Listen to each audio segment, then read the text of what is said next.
नमस्कार दोस्तों, पूरे वर्ल्ड में आज सबसे बड़ा मुद्दा है इजराइल फिलिस्तीन विवाद क्या चालू है। हर लोगों को जानने की एक क्यूरियोसिटी बनी हुई है, क्योंकि जो हजारों सालों से इजराइल फिलिस्तीन विवाद चालू है, आज तक भी वो सुलझा क्यों नहीं पा रहा है। वहां पे हम न्यूज में सुनते हैं गाजा पट्टी, Hamas, western bank, PLO, Jerusalem और टेम्पल माउंट, अलग सा मस्जिद आप न्यूज में सुनते होगी। पर एक छोटा सा इजराइल मिडिल ईस्ट में, पर सारे अरब कंट्री उससे डरते, तो ऐसा क्यों, तो आज जानेंगे। Israelis and Palestinians, fueled by a new surge in violence. Years has broken out between Israelis and Palestinians. We have another session of violence here. Israeli settlers throwing rocks and setting houses in Palestinian neighborhoods.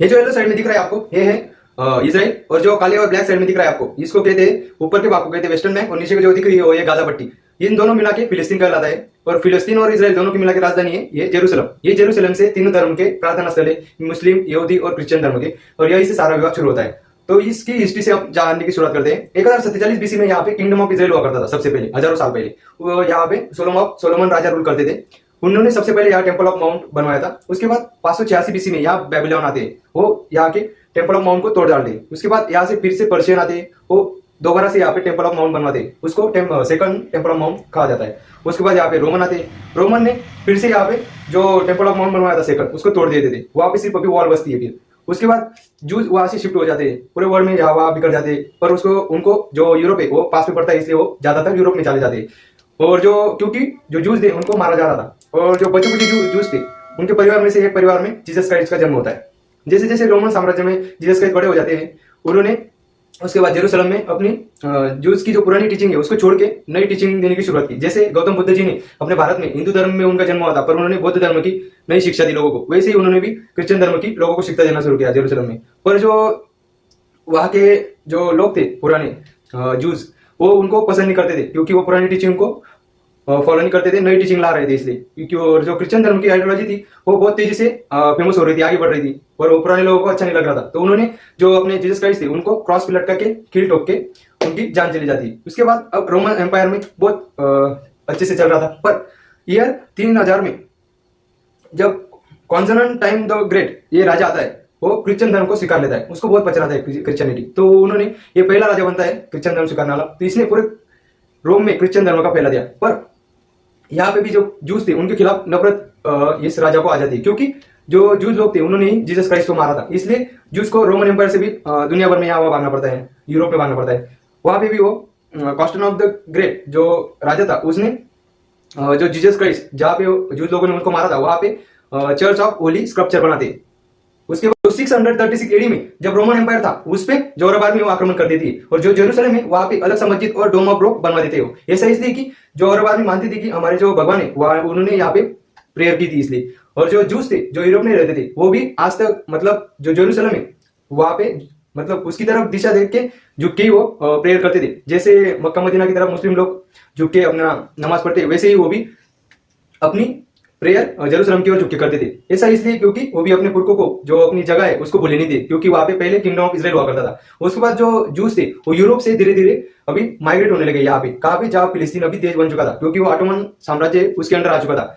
और जो Europe में रह रहे juice थे उन्होंने जूनिज्म movement भी start कर दिया था, मतलब जूस लोगों के लिए एक अलग देश की मांग उन्होंने तब से शुरू कर दी थी जब वो यूरोप में ही थे। उसके बाद 1914 आ जाता है, अब वर्ल्ड वॉर 1 की शुरुआत हो जाती है। एक तरफ होता है जर्मनी, और जर्मनी जो ऑटोमन एम्पायर होता है जो जूस पे राज कर रहा होता है फिलिस्तीन में, यहाँ ऑटोमन एम्पायर तो बहुत बड़ा था, वहां पे जर्मनी के साथ ऑटोमन एम्पायर आ जाता है। और एक तरफ था ब्रिटेन, जिसके अंडर 60 प्लस ज्यादा देश उसके अंडर थे, मतलब गुलाम थे ब्रिटेन के साथ। एक हमारा इंडिया भी था उसमें से।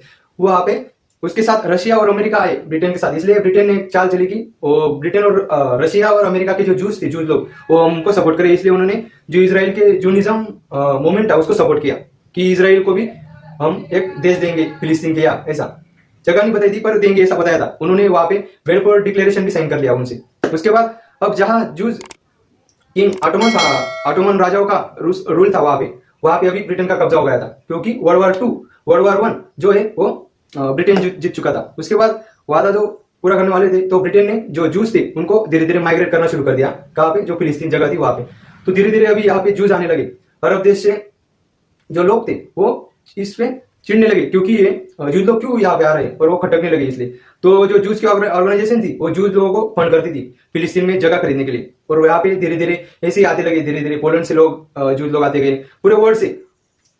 तो एक तरफ है जो हिटलर का उदय हो रहा था, और यहाँ पे 1939 में वर्ल्ड वॉर 2 की शुरुआत हो जाती है। एक तरफ होते हैं ब्रिटेन, जिसके साथ अभी यहाँ पे भी अमेरिका, रशिया हालांकि खुदा नहीं होता है इस युद्ध में, बाद में वो भी ब्रिटेन की तरफ से ही हो जाता है। और जो जूस थे वो भी मतलब इसराइल को देश मांगने वाले वो भी ब्रिटेन का ही साथ देते हैं। मतलब जो जर्मनी में जूस थे वो भी अभी जो अपोजिशन थे मतलब ब्रिटेन उसका साथ दे रहे थे, और जर्मनी में राज था हिटलर का।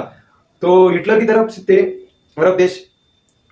और आपको एक बात पता होगी, हिटलर ने जूस को मारा था होलोकॉस्ट करके, और जो गैस चैम्बर में उनको डुबो के रख के मार दिया था। क्यों मारा था? क्योंकि जर्मनी में रहने वाले जूस थे वो ब्रिटेन का साथ दे रहे थे। मतलब देखो, कोई एक सादा एग्जांपल, अगर भारत में रह रहे और कोई भारत में रहने वाले लोग दूसरे देश को सपोर्ट करे तो अपने देश को कैसा लगेगा? वैसे ही वहां पे हो रहा था। मतलब हिटलर के यहाँ पे जूस रहते थे पर वो लोग दूसरे देश को सपोर्ट कर रहे थे, इसलिए हिटलर ने मेरे ख्याल से वहां पे जो जूस लोग थे उनको मारा होगा। तो वर्ल्ड वॉर 2 में ब्रिटेन की जीत होती है फिर से, और जर्मनी हार जाता है। उसके बाद वर्ल्ड वॉर 2 के बाद पूरे देश में, सारे वर्ल्ड में शांति बनी रहे, इसलिए जो सारे देश है वो मिलकर एक यूएन नाम से संस्था बनाते हैं ताकि पूरे देश में पीस रहे, और कुछ भी मतलब देश जो दिवालिया हो रहा है उसको मदद करे। जो यूएन संस्था थी उस पर ज्यादातर वेस्टर्न देशों का प्रभाव था, इसलिए जो अभी ब्रिटेन के अंदर जो फिलिस्तीन देश था वो ब्रिटेन के कब्जे में था। तो ब्रिटेन ने भी अभी इसराइल को एक जूद लोगों को कह दिया था कि हम उनको एक देश देंगे ऐसा। इसलिए इसराइल 1948 में जो फिलिस्तीन वहां से छोड़ के चले जाता है, और जो मुद्दा है वहां का वो मुद्दा अभी यूएन के अंदर जो संस्था बनाई थी उसके पास दे देता है। जो बेलफ्लोर डिक्लेरेशन है वो उसके तहत यूएन में वोट होते हैं, और निर्णय में यह होता है कि 48% जो भाग है वो मिलता है फिलिस्तीन को, और जो 44% भाग है वो मिलता है इसराइल को, और जो 8% भाग है जो जहाँ पे तीनों धर्म के प्रार्थना स्थल है जेरूसलम वहां पे यूएन का अंडर आता है। मतलब वहां पे यूएन की हमेशा पीस कीपिंग फोर्सेस कायम रहती है। और जो अरब देश है इससे बहुत नाराज होते हैं। उन्होंने उसी वक्त जब इसराइल आजाद हुआ उसी वक्त वो 6 के 6 अरब देश इसराइल पे आक्रमण कर देते हैं, पर इसराइल के पास अब तक इतनी पावर आ चुकी थी और वेस्टर्न वर्ल्ड का सपोर्ट भी था, इसलिए 6 अरब देशों को इसराइल ने अकेले ही हरा दिया। मतलब सोचो कितना पावरफुल था पहले इसराइल, और अब तो क्या करेगा। इसके बाद ऐसे ही युद्ध होते रहे 1956 में, 1967 में, 1973 में, 1984 में। उसके बाद 2021 में भी अभी पीछे हमला हुआ था फिलिस्तीनियों से।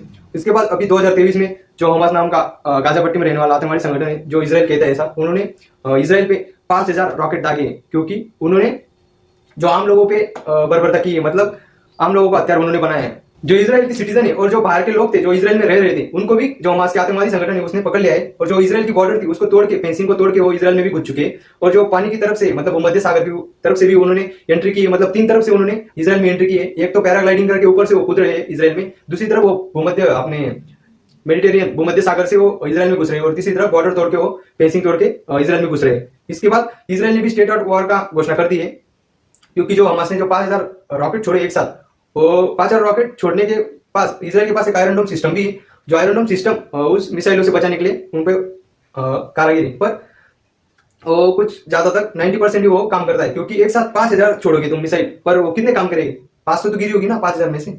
उस वजह से इसराइल ने भी अभी स्टेट ऑफ वॉर का डिक्लेयर कर दिया है। इसराइल ने खुली वार्निंग दे दी है कि वॉर तुमने शुरू की थी पर खत्म हम करेंगे। इसराइल ने 30 बिलियन पैसे भी, $30 बिलियन भी मार्केट में लगा दिए, क्योंकि उनकी जो शेकेल करेंसी होना गिरे और स्टॉक मार्केट भी ज्यादा ना गिरे। इसलिए दूसरे दिन उन्होंने जो 4 लाख उनके रिजर्व फोर्सेस थी उनको गाजा पट्टी की ओर रवाना कर दिया है, और वहां पे जो गाजा पट्टी में लोग रह रहे हैं उनको भी अल्टीमेटम दे दिया है कि 24 घंटे में आप जो गाजा पट्टी के नॉर्दर्न एरिया है वहां से खाली कर दो। ये देख लो तुम लोग कितने गाई गर्दे में यहाँ से बाहर निकल रहे हैं ऐसा।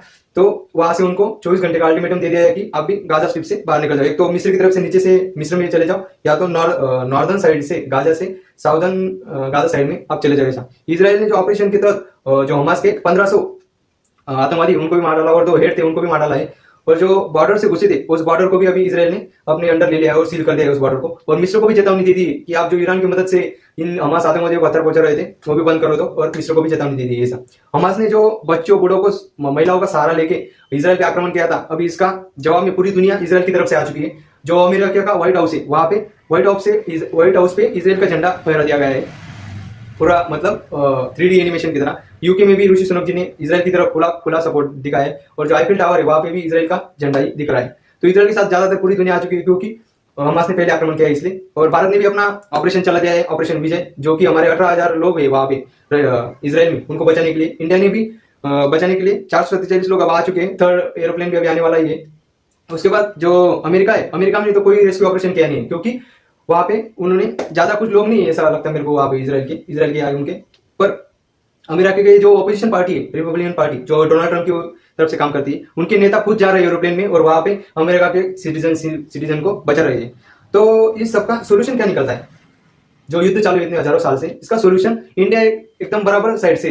इंडिया का कहना है कि तुम 2 स्टेट इसमें शिफ्ट कर दो, मतलब नीचे एक तो इसराइल को पूरा भाग दे दो और ऊपर का फिलिस्तीन को दे दो, ऐसा इंडिया का मानना है। 2 स्टेट सोल्यूशन, मतलब इंडिया फिलिस्तीन को भी सपोर्ट करता है और इसराइल को भी सपोर्ट करता है, क्योंकि दोनों को पहले से वो वहां पे रह रहे हैं। इसलिए भारत हमास को नहीं सपोर्ट करता है, हमास एक आतंकवादी संगठन है, पर भारत इसराइल और फिलिस्तीन दोनों को सपोर्ट करता है। तो इसका एक ही सोल्यूशन है, 2 स्टेट बनाया जाए यहाँ पे। धन्यवाद। जय हिंद, जय महाराष्ट्र।